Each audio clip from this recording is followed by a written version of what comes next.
Sudah tidak saatnya orang Islam dibodoh-bodohi politisi. Sudah tidak saatnya bangsa Indonesia kita dibodoh-bodohi dengan isu ras. Mari kita bersaudara. Tidak ada enaknya orang rusuh, tidak ada enaknya orang bertengkar. Mau bukti? Coba lihat sekarang. Efek Pilpres 2019 sampai sekarang cebong kampret belum menyatu. Para Jokowi Prabowo sudah adem-adem. Siapa calonmu? Nomor 1. Siapa calonmu? Nomor 2. Siapa calon nomor 3? Siapa calon nomor 4? Tidak ada usulan. Yang penting kita rakyat Indonesia. Maka politisi juga jangan bodoh-bodohi rakyat, kasihan. Mana ada rakyat seperti Sia sabarnya. Coba lihat rakyat Indonesia, Pak. Mau dipilih calegnya, mau dipilih bupatinya, hanya datang bawa sarung harga 30.000 dipilih lagi, Pak.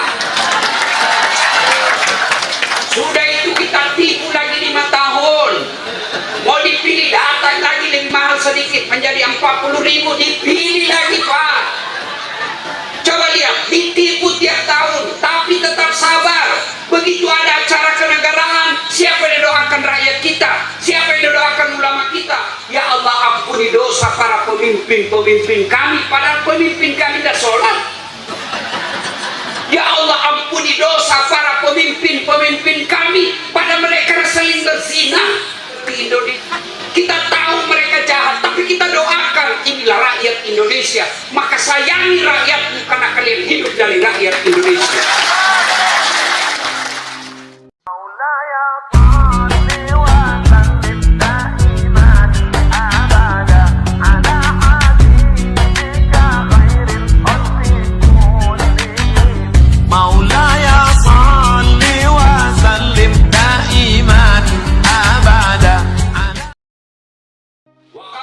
Bismillahirrahmanirrahim. Ya ayyuhalladzina amanu dukhulu fis-silmi kaffatan wa la tattabi'u khutuwatis syaitan innahu lakum aduwwum mubin. Wahai orang-orang yang beriman, masuklah engkau ke dalam Islam secara sempurna, bukan Islam pencitraan, bukan Islam pilkada, bukan Islam pilpres. Itu politisi kalau mau dipilih, Pak, waduh penampilannya kalau Ustaz Dasar pakai gamis, pakai serban, keluar masuk masjid, pilih saya. Begitu terpilih, tidak pernah lagi datang ke masjid. Ada begitu di sini? Ada? Ada? Nah, anggota DPR kan biasa banyak begitu kan? Masuk-masuk. Ada begitu? Ada? Ada? Kau salah, kenapa kau pilih? Jangan Islam pencitraan, Islamlah secara benar. Artinya, kalau mau maju Purwakarta yang pertama, hilangkan sekat-sekat perbedaan. Tidak ada Jawa, tidak ada Sunda, tidak ada sipil, tidak ada polisi. Semua kita masyarakat Sunda bersatu. Timur Tengah, Pak, Bapak Ibu tahu Timur Tengah, Arab dan sekitarnya, satu aja bahasanya, Pak. Satu aja bahasanya, rasnya cuma satu, Arab. Sekarang Syam, negeri yang disebut dalam Quran, kacau balau. Kenapa? Karena perang, karena perbedaan pendapat. Itu satu bangsa, satu bahasa. Kita Indonesia, Pak, Bugisnya, Jawanya, Sundanya, Manadonya, Bataknya, Maduranya, pasti lebih gampang kita dipecah belah. Karenanya modal kita membangun persatuan. Kenapa biasa kita berpecah belah? Satu, karena isu-isu politik. 2024 di depan mata, maka politisi jahat mulai memanfaatkan isu-isu agama, mulai memanfaatkan isu-isu etnis, mulai memanfaatkan dan mencari simpati dengan isu-isu sara. Karena paling gampang kalian ditarik perhatianmu ketika isu agama dijual. Maka saudaraku, silakan kau berbeda politik, tapi jangan kau berpecah belah. Sudah tidak saatnya orang Islam dibodoh-bodohi politisi. Sudah tidak saatnya bangsa Indonesia kita dibodoh-bodohi dengan isu ras. Mari kita bersaudara. Tidak ada enaknya orang rusuh, tidak ada enaknya orang bertengkar. Mau bukti? Coba lihat sekarang. Efek Pilpres 2019 sampai sekarang cebong kampret belum menyatu. Para Jokowi Prabowo sudah adem-adem. Siapa calonmu? Nomor 1. Siapa calonmu? Nomor 2. Siapa calon nomor 3? Siapa calon nomor 4? Tidak ada usulan. Yang penting kita rakyat Indonesia. Maka politisi juga jangan bodoh-bodohi rakyat, kasihan. Mana ada rakyat seperti Indonesia sabarnya. Coba lihat rakyat Indonesia, Pak. Mau dipilih calegnya, mau dipilih bupatinya, hanya datang bawa sarung harga 30.000 dipilih lagi, Pak. Sudah itu kita tipu lagi 5 tahun. Mau dipilih datang lagi lebih mahal sedikit menjadi 40.000 dipilih lagi, Pak. Coba lihat, ditipu tiap tahun tapi tetap sabar. Begitu ada acara kenegaraan, siapa yang doakan rakyat kita? Siapa yang doakan ulama kita? Ya Allah, ampuni dosa para pemimpin-pemimpin kami, padahal pemimpin kami tidak sholat.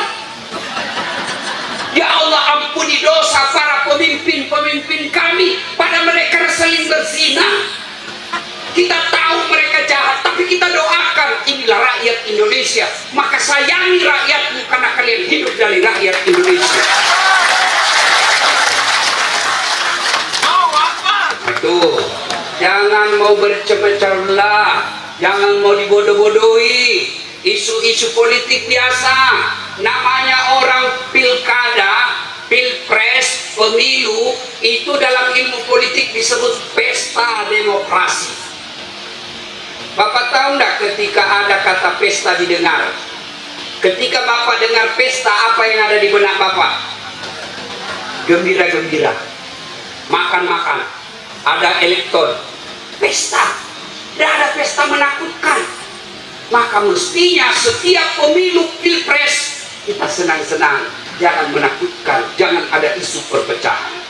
Artinya Purwakarta ini ada dari tangan bupati, simbol kekuasaan.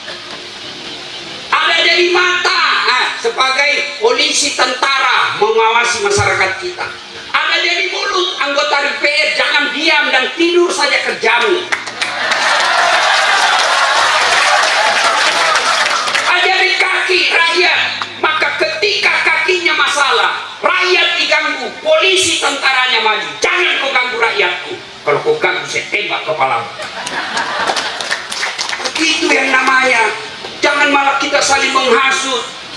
Wakil bupati menghasut rakyat supaya ganti bupatinya, wakilnya naik. Bukan di sini, bukan di sini. Di tempat lain. Ayo, kepala dinasnya cari muka. Pak, iya bu, iya bu. Tidak laku, men. Cari muka, men. Karena dia dongok, ya maunya naik kepala dinas, saya cari muka. Iya bu, biar salah dulu. Siapa gini, sudahlah. Jangan kau hina temanmu, jangan kau fitnah temanmu supaya kau bisa ganti. Jangan seperti itu. Allah sudah takdirkan hidupmu masing-masing.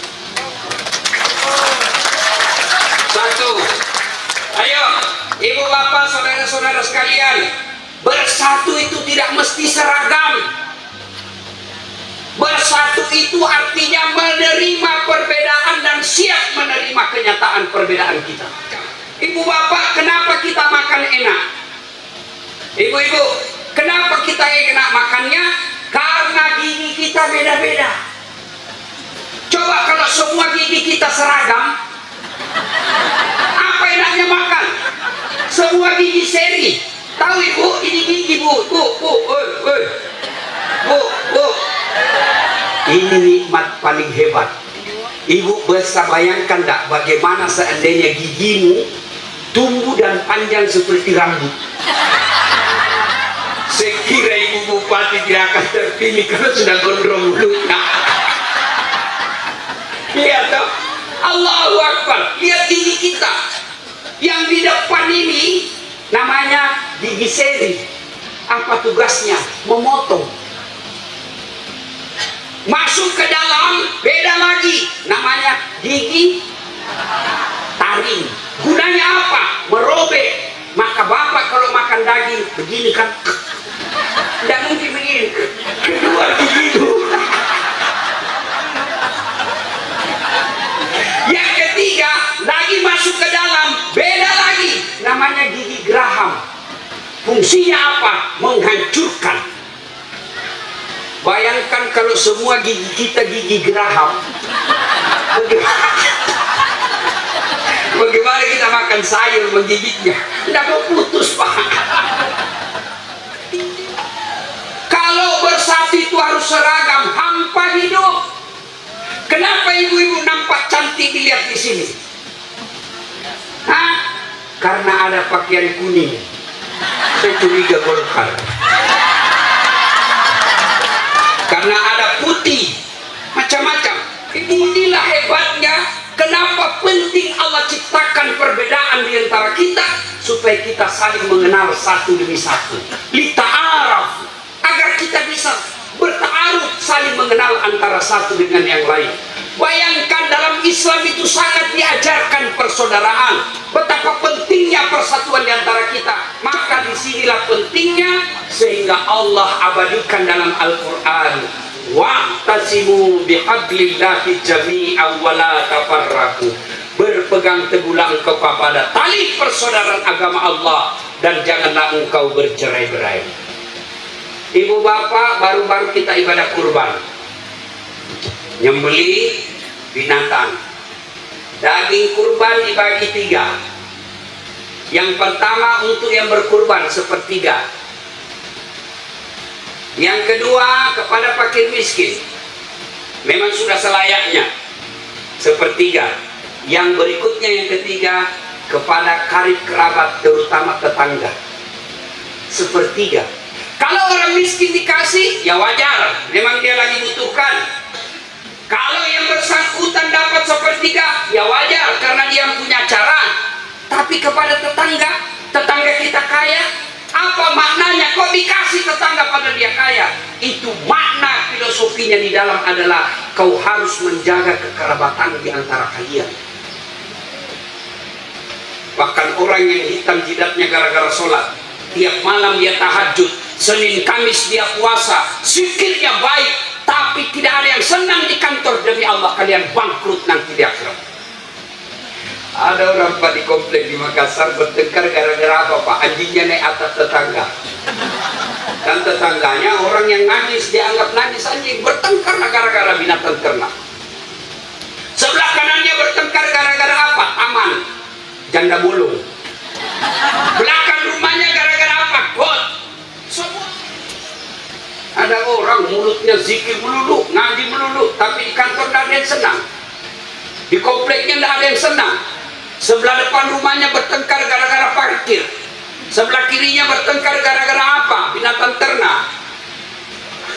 Semua orang di komplek tidak ada senang dia. Maka kalian dengan orang yang baik ibadahmu, hablum minallah baik, tapi kalian putus persaudaraan. Dengar janji Nabi, penegasan Nabi. Atau turun namanya muflis. Saudara-saudara kalian, kau tahu siapa yang bangkrut di akhirat kelak? Pilot di akhirat kelak, jarusu wahatiur rahim, tetangga yang jahat sama tetangganya dan dia memutuskan tali persaudaraan. Maka saudaraku Purwakarta, di ulang tahun ini mari rapatkan kembali persaudaraan. Tidak ada istilah pribumi tidak pribumi, tidak ada istilah Islam non Muslim. Kita semua rakyat Purwakarta satu padu mengangkat citra dan martabat kabupaten kita. Soal agama masing-masing, ya, soal keyakinan kita pertanggungjawabkan masing-masing. Tapi kita punya kepentingan masing-masing adalah kepentingan kita bersama menjaga ketertiban umum di kabupaten kita. Seorang penceramah mana bisa ceramah kalau sudah rusuh? Saudara-saudara sekalian, Allah batu. Mana kita mana bisa kita ceramah kalau sudah rusuh? Iya toh? Bapak-bapak bagaimana bisa cari nafkah kalau sudah rusuh? Ibu-ibu bagaimana mau pengantin baru? Bapak-bapak mau pengantin baru? Anak-anaknya kalau lagi rusuh. Kecuali yang mau memanfaatkan situasi. Kawin lagi rusuh, kawin lagi supaya diketahui. Biasanya kesombongan. Apa itu sombong, Ustaz? Pakai barang-barang mahal? Belum tentu. Ibu bupati dikasih rezeki Allah punya berlian, pakai itu berlian. Rezekinya ibu, tidak semua orang dikasih. Bapak-bapak dikasih rezeki punya emas, pakai itu emas. Ibu-ibu pakai, itu rezeki dari Allah. Punya mobil harga 1 miliar, pakai. Tidak semua orang dikasih rezeki. Lalu apakah dia sombong karena pakai barang mahal? Bukan. Lalu apa itu sombong? Dua karakternya. Menganggap remeh orang lain, tidak mau menerima kebenaran. Itu sombong. Ibu pakai emas, belum tentu sombong. Kapan sombong? Ketika kau hina orang tidak pakai emas. Apa sih? Apa?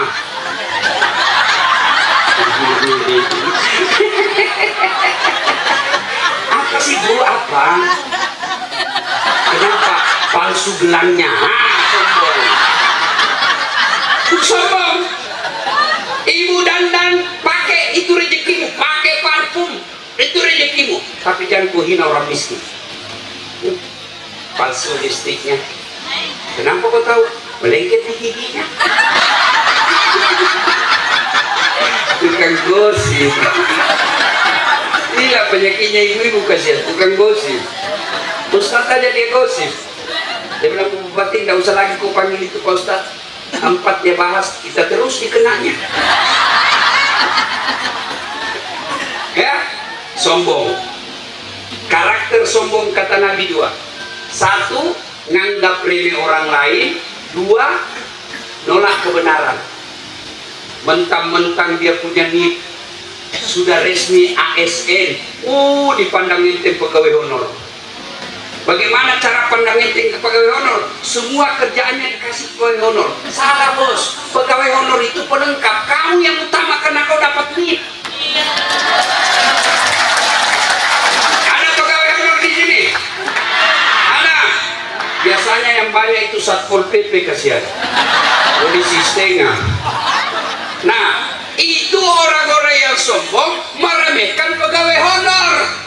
Kau tidak remehkan secara lisan, tapi semua pekerjaanmu kau kasih yang pegawai honor. Itu kalian sombong namanya. Tenang, saya bela kamu. Ya. 2, karakter sombong, menolak kebenaran. Apa kamu tahu? Saya ini sudah 10 tahun jadi pegawai, kau baru masuk. Betul Bapak 10 tahun, tapi otaknya Pentium 1. Lambat loading. Iya Bu. Ini betul baru 1 tahun, tapi otaknya Pentium 4 giga dia pakai, cepat curung. Bapak 1 giga, lambat loading, hilang-hilang gambar.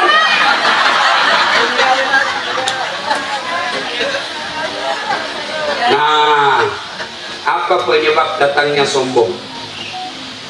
Kata Nabi, penyebab datangnya sombong itu ada 4. 1, bertambahnya jabatan. Yang tadinya hanya istri bupati, dengan izin Allah jadi bupati. Masya Allah. Jangan sombong.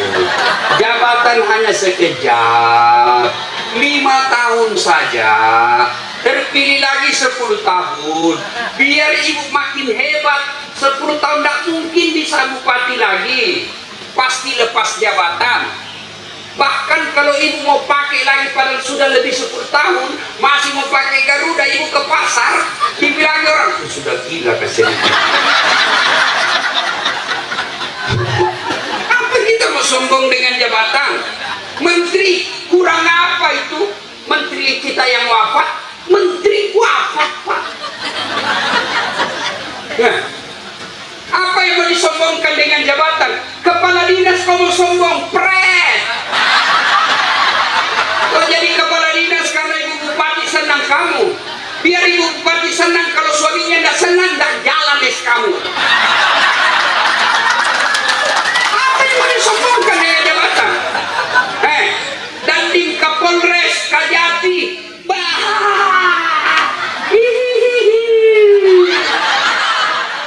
apa yang mau disombongkan dengan jabatan? Sekejap saja petantang petenteng kamu kena masalah, pret.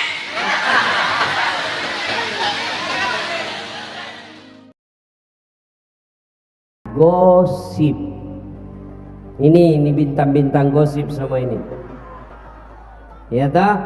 Dia kalau berdatang begini dia ndak gosip, itu ndak gosip, tapi mukanya sinis. Ada orang datang dia lihat-lihati dari awal, dia ndak cerita tapi mukanya. Ini kok ketawa karena ada begitu tuh. Lewat lagi yang satu deh. Apa? Kenapa? Ndak serasi kudunya sama rohnya. Kenapa bisa dia bilang, iyo kayak umbul-umbul?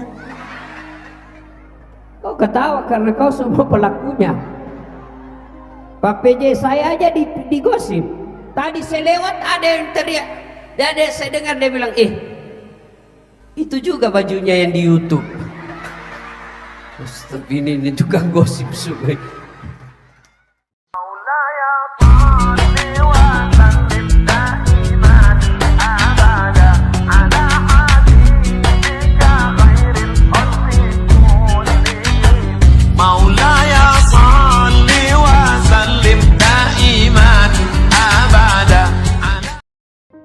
Nabi Sallallahu Alaihi Wasallam menjelaskan, umatku itu seperti badan ini.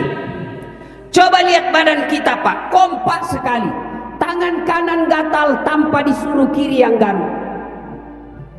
Tangan kiri yang gatal, kanan yang garuk. Gatal dua-duanya kerjasama. Iya toh? Iya Bu. Ustaz, ada ini tetanggaku rajin sekali sholat jamaah Ustaz, 5 waktu dia di masjid. Alhamdulillah saya lihat juga dia Ustaz rajin puasa Senin Kamis. Kalau maghrib sampai isya Ustaz ngaji dia. Tapi sayang tidak ada yang suka di kompleks karena jutek. Sayang tidak ada yang suka dia di kompleks karena dia sombong. Bagaimana ini orang Ustaz? Dia tidak mulia di hadapan Allah. Yang mulia itu adalah yang paling banyak manfaatnya orang baik. Khairun nas anfa'uhum linnas, kata Nabi. Sebaik-baik manusia di antara kalian yang paling banyak manfaatnya buat orang lain. Bahkan orang yang ibadah mahdanya, ibadah kepada Allah baik, hitam jidatnya gara-gara sholat, tapi di kompleknya tidak ada yang senang. Depan rumahnya tidak senang gara-gara parkirnya. Samping kanannya tidak disenangi tetangganya gara-gara apa? Pagarnya suka serobot. Sebelah kirinya tidak disenangi tetangganya gara-gara apa? Gotnya yang bau. Belakang rumahnya tidak ada yang senang gara-gara apa? Binatang ternaknya. Apakah orang mulia? Tidak. Apa kata Nabi? Tahu tidak kamu orang bangkrut di akhirat kelak? Bangkrut, pailit, rugi di akhirat kelak. Kata sahabat, yang tidak puasa ya Rasul, dia puasa, full puasanya. Yang tidak sholat ya Rasul, dia sholat, salat sunnahnya juga bagus. Yang tidak haji ya Rasul, dia haji, bahkan hampir tiap tahun dia pergi umroh. Yang tidak bayar zakat ya Rasul, dia bayar zakat, harta dan fitrahnya dia keluarkan zakatnya. Lalu sahabat berkata, kenapa bisa bangkrut kalau begitu? Lalu Nabi jelaskan, betul hubungannya kepada Allah baik, tapi sayang hubungannya kepada tetangganya hancur. Sehingga apa kata Nabi? Jarusu wa khati'ur rahim. Orang yang jahat sama tetangganya dan yang memutuskan tali persaudaraan, itulah orang bangkrut di akhirat kelak. Sahabat bertanya, kenapa bisa bangkrut? Nggak bagus sembahyangnya. Betul, baik sholatnya, dia datang tetangganya ketika dia store sholatnya. Ya Allah, ini sholatku. Datang tetangganya, tunggu dulu Tuhan. Saya pernah tetangga di Merauke. Dia setor lagi puasanya. Ya Allah, ini puasaku. Tunggu dulu Tuhan. Saya pernah bertetangga dan satu kampung di Merauke. Saya ikut caleg. Saya jual sawahku. Saya jual rumahku untuk pil caleg. Gara-gara dia tuh saya kalah. Kenapa bisa? Dia fitnah saya. Katanya anakku yang lurus rambutnya bukan anaknya suamiku, karena suamiku keriting rambutnya. Dia tidak tahu anaknya lurus rambutnya karena sudah direbonding. Gara-gara fitnahnya disebar hoax, disebar fitnah di media sosial. Akhirnya saya tidak terpilih. Saya jadi miskin satu keluarga gara-gara dia. Allah katakan, ya sudah, ambil puasanya. Habis. Memang dia rajin ke masjid, tapi tanahku dia serobot waktu dia bikin pagar. Akhirnya pagarku diambil setengah meter. Gara-gara diambil tanahku setengah meter, nggak ada gotku. Setiap hujan banjir rumahku. Saya mau lapor, temannya polisi. Hari ini saya minta keadilan ya Allah. Allah katakan, oh kalau begitu ambil sholatnya. Habis sudah sholatnya Pak. Dia habis sholat, habis puasa, dia setor lagi hajinya. Ya Allah, ini hajiku. Tunggu dulu. Saya pernah bertetangga dia. Kenapa? Pernah saya difitnah di kantor PJ. Saya pernah difitnah di kantor bupati. Yang tadinya saya kepala dinas. Gara-gara fitnahnya, katanya mobilku hasil korupsi karena dia lihat gajiku sedikit. Betul gajiku sedikit Tuhan, tapi saya sudah jual warisan di Sulawesi Selatan. Gara-gara fitnahnya saya dimutasi, yang tadinya kepala dinas akhirnya menjadi staf ahli. Ahli yang tidak ada stafnya. Gara-gara fitnahnya saya dipindah ya Allah. Allah katakan sudah, ambil hajinya. Kesalahan. Dosa yang bagaimana diampuni Allah di bulan Ramadan?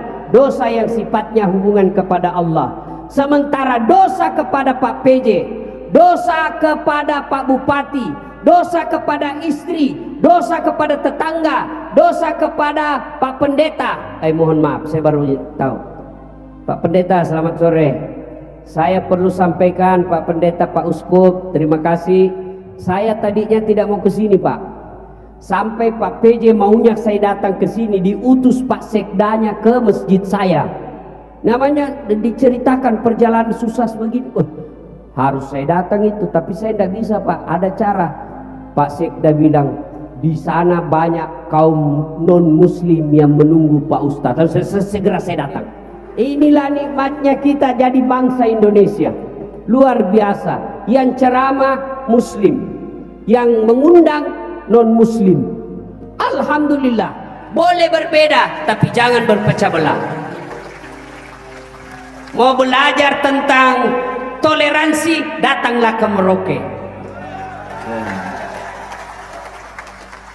Nah Bapak Ibu saudara-saudara sekalian, pesan pertama, jaga persaudaraan, jaga ukhuwah. Kalau Merauke ribut, bukan orang di Makassar rugi.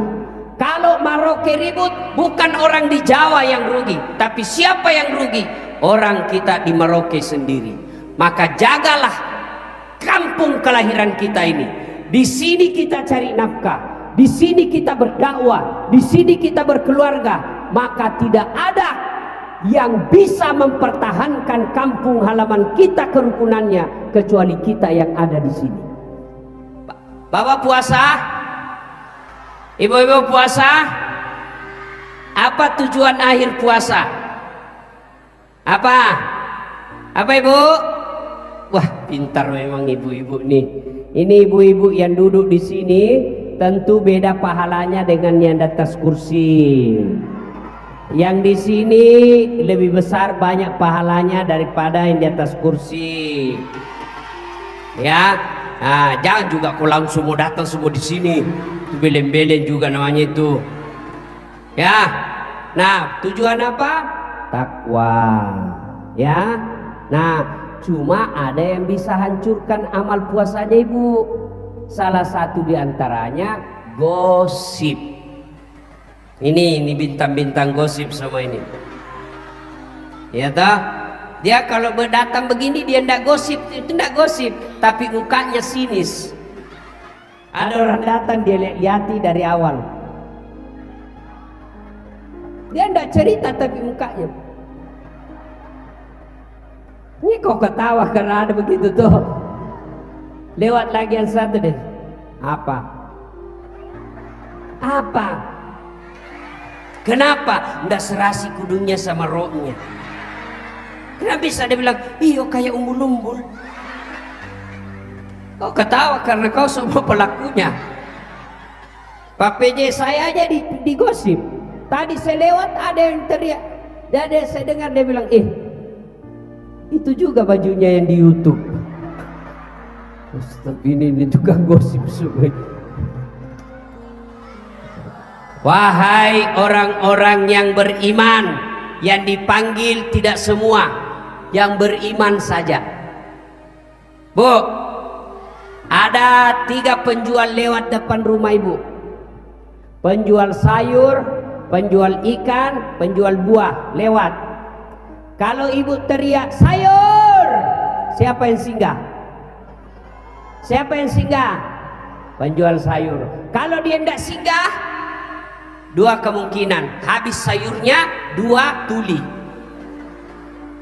Jadi kalau ada orang Islam mengaku berislam tapi dia tidak puasa, berarti 1 habis imannya, 2 dia tidak peduli, namanya fasik. Sini semua puasa toh? Puasa. Ibu-ibu, batal enggak puasanya kalau gosip? Batal. Oh, batal semua sudah puasamu itu? Tidak batal, tapi mengurangi pahala. Nah, tujuan puasa la'allakum tattaqun, agar kamu menjadi insan yang bertakwa. Takwa itu gampang disebut, tapi banyak orang Islam yang tidak tahu apa itu takwa. Takwa bahasa Arab terdiri dari 4 huruf. Ta, kaf, waw, ya, takwa. Orang yang bertakwa di bulan Ramadan mewakili sifat-sifat huruf ini. Ta, tawadu. Apa itu tawadu? Rendah hati, tidak sombong, tidak angkuh, tidak nyeleneh, tidak anggap enteng orang. Nah, itu orang berhasil puasa. Kalau ada orang puasa suka nganggap enteng orang lain, puasanya tidak bermanfaat. Dia tidak mendapat apa-apa, kata Nabi, kecuali lapar dan dahaga. Apa yang membuat kamu sombong?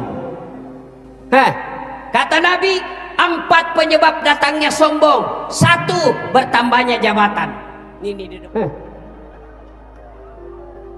Apa kamu sombong dengan jabatan? Ayo, anggota DPR mau sombong 5 tahun. Saya heran kalau ada anggota DPR sombong. Nah, kau cuma wakil rakyat. Mana lebih tinggi, gubernur dan wakil gubernur? Mana lebih tinggi kapolda dengan wakapolda? Mana lebih tinggi wali kota dengan wakil wali kota? Lebih tinggi yang namanya wakil di bawah. Ini wakil rakyat mau di atas. Nah, kau wakil dia kok. Jabatan. Ini di depan kita ini. 2 jenderal. 1 wakil bupati, 1 PJ. Mau sombong. PJ gubernur mau sombong. Namanya juga pejabat sementara. Mau sombong. Pak Sekda mau sombong. Kau bisa sekda karena kau disenang sama gubernur. Biar kau disenang gubernur, kalau istrinya ndak senang, wabillahi taufiq wal hidayah, ndak keluar kamu. Jenderal bintang 1 mau sombong, pensiun, kau menjadi rakyat biasa. Ini Pak PJ pakai Garuda. Begitu sudah PJ masih mau pakai, lewat di pasar pakai padahal sudah bukan gubernur, orang bilang, oh astagfirullah, sudah sakit kasihan ini bapak. Apa yang dipersombongkan? Bupati aja, PJ saja, jenderal saja, DPR saja ndak boleh sombong, apalagi kau rakyat biasa. Jelas? Jangan sombong. Orang yang berhasil puasa, insya Allah rendah hati. 3. Apalagi penyebab orang sombong, kata Nabi, bertambahnya harta. Tadinya miskin, tiba-tiba tanahnya dapat pembebasan kantor gubernur. Langsung mahal, langsung kaya. Jangan sombong kalau kau kaya. Allah marah, dia cabut nikmatnya kekayaanmu. Akhirnya apa? Kamu banyak duit tapi tidak bisa makan apa-apa. Uangnya 10 miliar. Datang ke dokter. Kata dokter, Pak, menurut hasil laboratorium, Bapak tidak boleh makan nasi. 10 miliar uangnya tidak boleh makan nasi. Apa cukup? Tidak. Dia bilang dokter, dia bilang pasien, apa lagi dok? Bapak dilarang makan telur, dilarang makan daging, dilarang makan garam, dilarang makan gula, apalagi dilarang makan yang pedas-pedas. Apalagi Pak yang bisa saya makan Pak dokter? Dia bilang, satu aja Bapak boleh makan, ubi rebus. Ada Bapak Ibu lihat begitu? Ada. Apa cuma ubi boleh saya makan dok? Dia bilang tidak, terbatas, hanya yang ungu.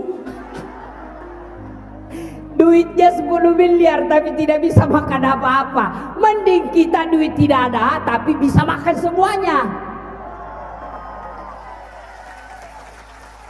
Kaya sombong, dilarang Allah, apalagi kamu yang miskin dongok. Jelas? Jelas? Apalagi penyebab datangnya sombong? Kata Nabi, bertambahnya kegagahan dan popularitas. Oke, kau cantik 17 tahun. Seiring bertambahnya umurmu, bertambah panjang pula gigimu.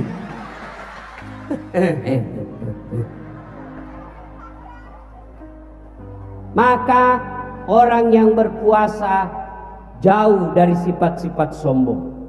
Orang yang berpuasa dengan baik, dia mewakili huruf T. Takwa itu tawadu, rendah hati. Yang kedua, orang bertakwa itu takaf. Apa itu? Qanaah. Apa itu qanaah Ustaz? Merasa cukup. Ibu bapak, orang kaya selama dia merasa tidak cukup pasti miskin. Orang miskin kalau dia bersyukur dengan apa yang dimiliki, dia rasa cukup, insya Allah kaya. Tapi penyakitnya manusia tidak pernah merasa cukup. Maka orang yang baik agamanya, sukses puasanya, dia merasa cukup. Ibu bapak yang pernah puasa, bapak kita ini semua yang puasa, ingat nanti ketika hari-hari kita puasa menjelang buka, rasa-rasanya semua mau dimakan toh? Iya bu, begitu ada makan depan kita rasanya mau diambil semua. Pisang hijau, coto, konro, begitu masuk kue, air seteguk, rasanya hilang semua ini. Itulah keserakahan. Orang yang berpuasa selalu merasa cukup, insya Allah jauh dari periksa KPK. Orang tidak merasa cukup, gitu yang banyak. Saya heran toh, miliar-miliar korupsinya. Nah makan aja kita 500.000 sudah kenyang sekali. Yang takaf, wow, Apa itu yang ketiga? Wara. Apa itu wara? Mampu menjaga dari dirinya dari hal-hal yang subhat. Apa itu subhat? Samar-samar, halal haram, halal haram. Kalau kita orang Islam, jangankan yang haram, orang yang puasa, yang halal saja mampu dia tahan. Buktinya, halo Bu, Ibu, air halal atau haram? Halal atau haram? Siang tunggu duhur pi, subuh pi, maghrib. Itu artinya orang yang berhasil puasa, jangankan yang haram, halal aja kita mampu tahan. Bapak-bapak, istri di rumah halal atau haram? Halal atau haram? Jam 12 siang jangkau dulu, jangan maghrib boleh kau pakai buka puasa. Tapi kalau sudah seperti ini, tidak bisa dipakai buka puasa, Pak. Ya. Nah, yang keempat, pribadi orang yang bertakwa itu takawawiyah. Apa itu? Yakin bahwa apapun yang Bapak lakukan, dimanapun Bapak, pasti Allah melihatnya. Kalau ini dipakai para pejabat, insya Allah tidak ada korupsi di Indonesia. Kenapa? Karena dia yakin ada CCTV Allah, rakit dan akid yang merata. CCTV yang ada di kantor terbatas di ruangan, mati lampu tidak bisa merekam. Tapi kalau orang berpuasa, yakin dia Allah selalu melihat kita. Bapak-bapak, loh, Pak, kalau puasa masuk kamar, Bapak minum air enggak siang-siang? Kenapa? Karena Bapak tahu Allah melihat saya. Itulah orangnya hebat berpuasa. Dia tidak ada lihat atau ada lihat, dia tetap jaga puasanya. Kalau ini orang yang bertakwa, dimanapun dia ditempatkan, dia akan selalu menjaga dirinya dari kebatilan. Kenapa? Karena dia yakin Allah Maha melihat. Malam minggu ditelepon lah sama cowoknya, Dek, acara apa malam minggu? Nggak ada Kak, ayo kita pergi lihat-lihat bulan. Gimana pinggir pantai? Jauh sekali kau pergi lihat bulan. Di rumahmu juga bisa kau lihat bulan, tinggal buka pintu lihat kau nampak itu. Pergi dia nenek lihat bulan. Sampai di sana tempat rekreasi sewa villa berdua. Pergi, tinggal berdua sama cowok cewek satu kamar, hancurlah kau. Itu kalau cowok sama cewek satu kamar, ibarat ikan kok tutup sama kucing. Oh senang kucing, gitu deh itu cowok kalau sudah satu kamar. Pertama dia bilang, coba lihat tanganmu deh, halus betul ya. Kata cewek, iya dong, saya kan anak mami. Dongok beleng-beleng. Airnya apa? Ini lagi naik sini. Jemari tejo mulai piknik dari wajah sampai lutut surti. Airnya apa? Pergi lihat-lihat bulan, pulang tidak datang bulan.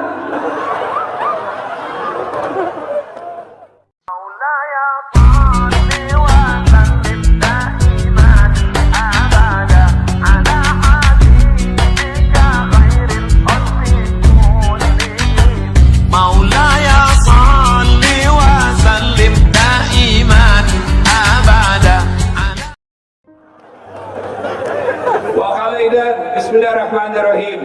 Ya ayyuhalladzina amanu dukhulu fis silmi kaffatan wa la tattabi'u khutuwatis syaitan innahu lakum aduwwum mubin.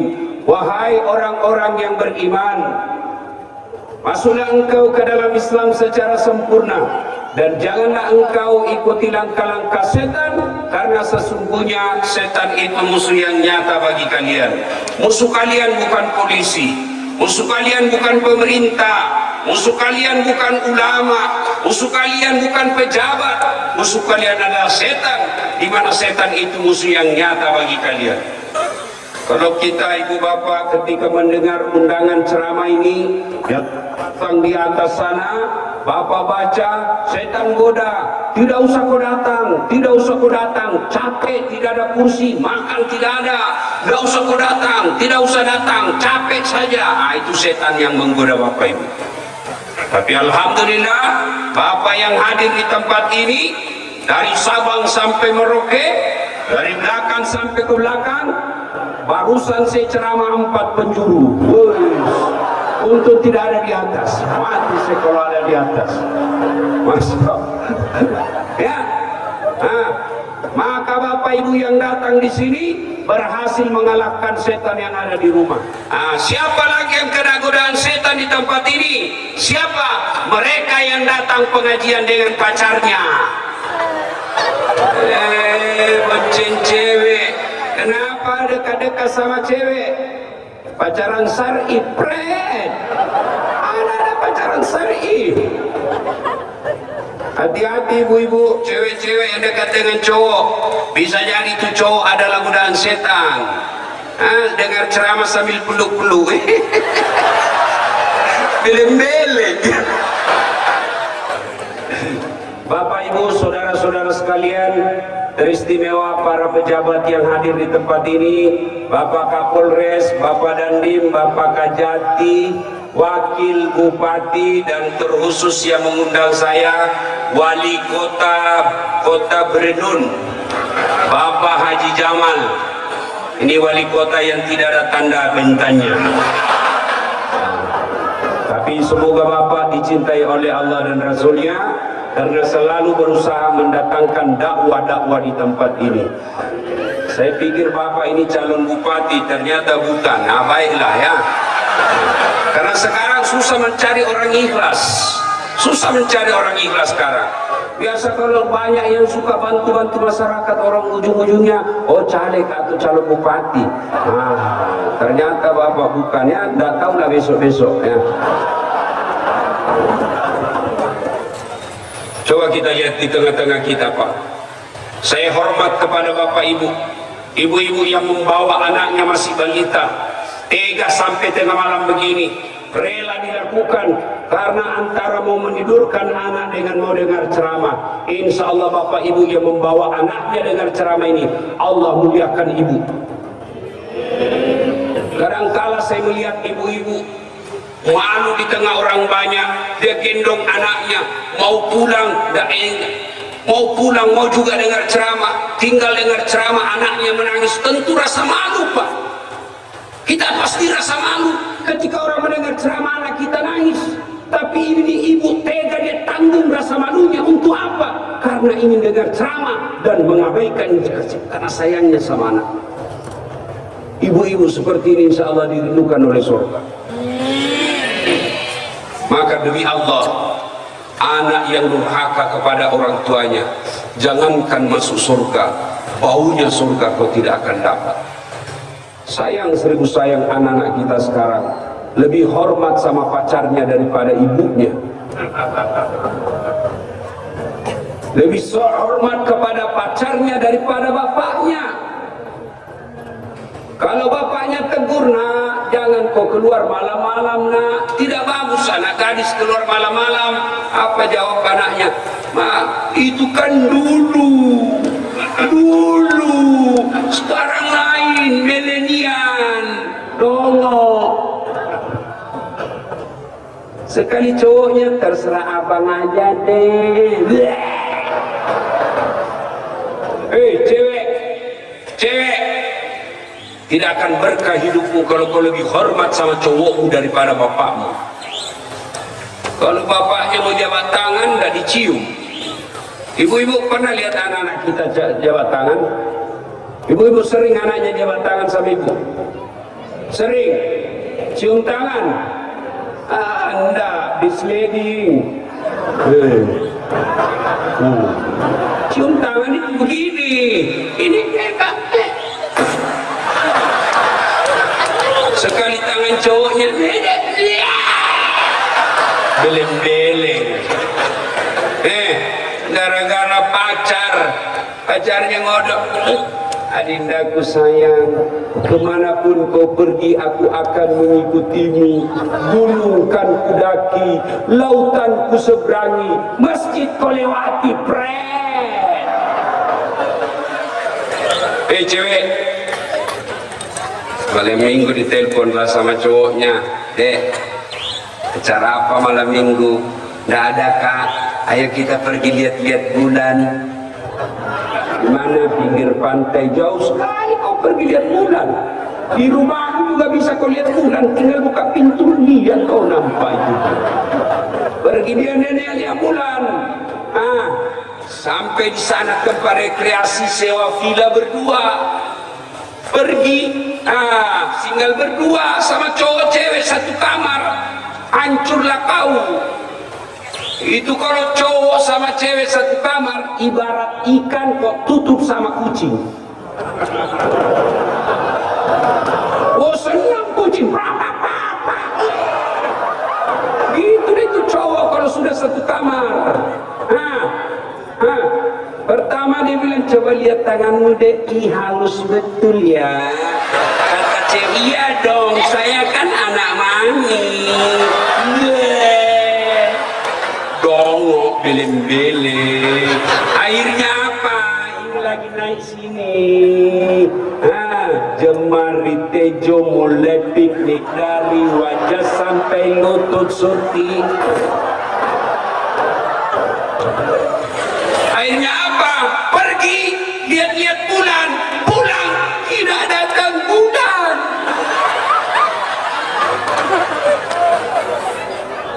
Makanya ini model-model anak kurang ajar sekarang. Demi Allah, ya, demi Allah, biar kalian rajin puasa, cerdas, IP-mu 3,5. Kamu ranking di sekolahmu, juara umum kau di kampus, tapi durhaka kepada orang tuamu. Demi Allah, baunya surga kau tidak akan dapat. Kalian mau sukses, muliakan orang tua. Ini anak-anak sekolah, hormati orang tuamu. Jangan bicara lebih kasar dari orang tuamu. Dipanggil sama bapak, kerasnya minta ampun. Dan anak-anak sekarang ini kalau bapaknya yang bonceng malu. Coba lihat anak-anak gadis sekarang. Kalau dibonceng itu saya tahu posisinya. Kalau di kota-kota besar itu, kalau dia dibonceng lalu begini, kayaknya biasanya tukang gojek yang bonceng. Kalau dia begini, biasanya pacarnya yang bonceng. Tapi kalau dia begini pegang besi di belakang, itu bapaknya yang bonceng. Itu model anak sekolah. Tapi bagaimana model bapak-bapak yang sudah tua? Apakah ada yang durhaka sama orang tuanya? Ini bapak-bapak yang sudah punya istri, apa ada yang durhaka sama orang tuanya? Banyak. Gimana cara mereka durhaka sama orang tuanya? Mereka lebih takut sama istrinya daripada ibunya. Pernah dengar kisahnya Alqamah? Alqamah rajin sekali beribadah, sahabat Nabi. Ketika sakaratul maut tidak bisa syahadat dengan sempurna. Kenapa? Durhaka sama ibunya karena lebih sayang sama anaknya, sama istrinya daripada ibunya. Lebih takut sama istrinya daripada ibunya. Lalu Nabi menjelaskan, ya Allah, sakitnya sakaratul maut ini dan kau timpakan kepada umatku, cukup saya saja yang menunggunya. Lalu sampailah tenggorokan Nabi di kerongkongan. Nabi berwasiat, dengar wasiat Nabi di akhir hidup beliau, perempuan, jaga perempuan kalian. Ini dulu yang pesankan Nabi, jaga perempuan kalian. Alhamdulillah, perempuan-perempuan di tanah Aceh dari dulu menutup auratnya. Waktu itu belum pakai jilbab namanya. Saya nonton filmnya Cut Nyak Din, itu sampai berkali-kali saya nonton. Luar biasa perempuan-perempuan Aceh. Saya berdoa yang ada di tempat ini, Mereka juga punya nyali dan nasionalisme seperti layaknya Cut Nyak Dien. Wahai perempuan, kalian kata Nabi adalah tiang negara. Hancur wanita, hancur negara. Retak wanita, retak negara. Kokoh wanita, kokoh negara. Maka kalian adalah tiang-tiang negara. Maka tolong pakai jilbab, bukan sekedar tutup aurat. Ada syarat kedua yang harus dipenuhi. Apa itu? Tidak mempertontonkan lekuk-lekuk tubuh. Sekarang banyak perempuan pakai jilbab tapi sempit. Roknya sempit, bajunya sempit, berat badan berat.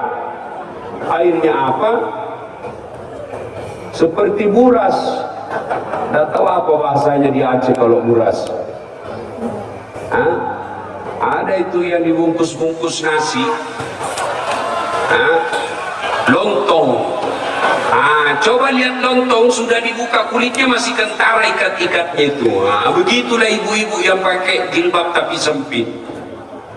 Ya, jangan. Syarat perempuan pakai kudung itu pakaian: satu, tutup aurat; dua, tidak mempertontonkan lekuk-lekuk tubuh. Maka biar kalian pakai jilbab tapi sempit, transparan, tidak memenuhi syarat. Alhamdulillah, saya tidak pernah melihat perempuan Aceh tidak pakai jilbab. Alhamdulillah. Mudah-mudahan setelah keluar, kalau kalian anak-anak gadis, ya, tinggal di Aceh, keluar ke Jawa, keluar ke luar negeri, ke Malaysia, sekolah, tetap pakai dan tutup aurat. Banyak yang saya lihat keluar dari kampungnya hilang jilbabnya. Mati kami laki-laki, tolong kerjasama.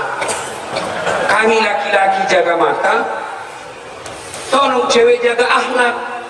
Biar setengah mati kami jaga mata, kalian gentayangan, hancur amal kami. Tidak mungkinlah saya jalan begini terus. Tabrak kita tiang listrik. Saya kalau pergi ngajar, hancur amal saya.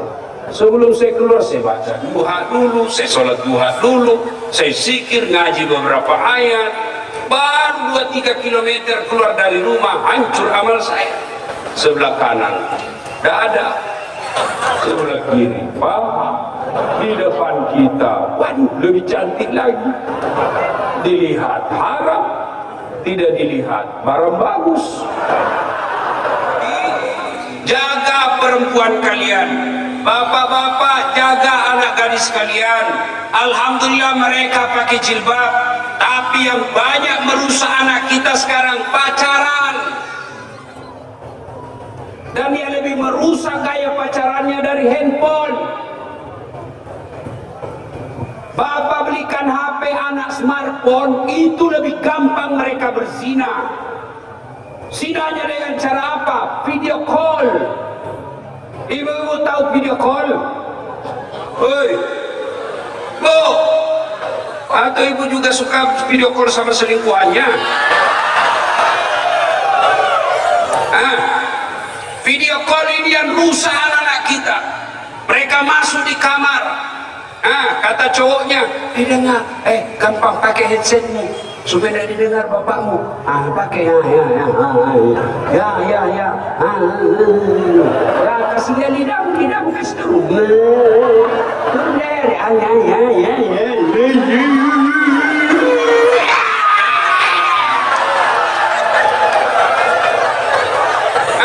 Tiap malam dia begitu, tiap malam video call seperti itu, nge-seks melalui video tiap malam. Akhirnya akhir pekan malam Ahad dia ketemu, maka dia berzinahlah di situ. Demi Allah Bapak Ibu, biar Bapak rajin puasa Senin Kamis, tahajud tiap malam, berjamaah di masjid, tapi anaknya dia biarkan seperti itu. Bapak, ku ampusakum wa ahlikum nar. Ada orang tua dikabarkan oleh Nabi, diperiksa puasanya baik, periksa sholatnya sempurna, periksa sedekahnya cukup, hajinya mabrur. Kata Allah, malaikat, persilahkan orang tua itu masuk surga. Masuklah ini Pak Haji. Begitu mau masuk dalam surga dipanggil.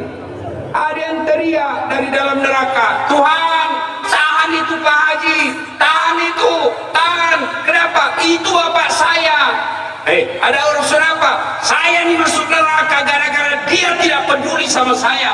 Kalau saya masuk neraka, kenapa dia masuk surga? Tidakkah dia bertanggung jawab kepadamu ya Allah? Saya adalah tanggung jawabnya kepadamu ya Allah. Kenapa dia masuk surga? Akhirnya malaikat katakan, Paji, tunggu dulu. Mau kemana buru-buru? Tunggu dulu, belum selesai. Siapa itu yang berteriak?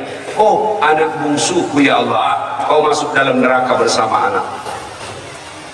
Maka ibu bapak yang punya anak gadis, yang perempuan, jaga mereka. Jaga anak-anak gadis kita. Kalau dia mulai pacaran, lebih nikahkan. Kalau orang Bugis, saya tidak tahu di sini apa ada tradisi. Kalau di Bugis namanya kawis soro. Artinya apa? Dinikahkan dulu. Sudah nikah yang penting halal, hidup di rumah masing-masing. Kan biasa kita tidak mau nikahkan anak kita karena merasa belum ada kerja. 19 tahun suami lakinya tidak ada kerja. Ya sudah, halalkan aja dulu. Nikahkan supaya kalau mereka jalan-jalan halal. Karena mereka belum punya kerja, ya sudah, kau makan di rumahmu, saya makan di rumahmu. Halal. Kau pergilah kuliah, kau bolehlah kau cium-cium itu. Sudah, karena istrimu mau halal. Ini sekarang pacaran 3 tahun. Dengar ini cewek, berhenti kau pacaran. Motor aja 1 tahun sudah lunas dicicil. Kau dipacari 4 tahun tidak nikah-nikahi. Berhenti kau. Demi Allah, kalian cewek yang paling rugi. Jangan percaya mulut laki-laki yang lagi jatuh cinta. Semua bagus-bagus, tapi demi Allah niatnya busuk. Kalau dia sayang sama kalian, suruh lamar baik-baik. Bang, kalau kalian abang sudah sayang sama saya, lamar saya terima kau 24 jam halal. Jangan pacaran lalu cowoknya bilang, betulkah kau sayang sama saya deh? Betul. Mana buktinya? Bukti buka kancing. Kau juga cowok, jangan kasih bodoh-bodoh anaknya orang. Beli rokok aja kau belum bisa. Masih laki-laki apa itu? Sumitro, suka minta rokok.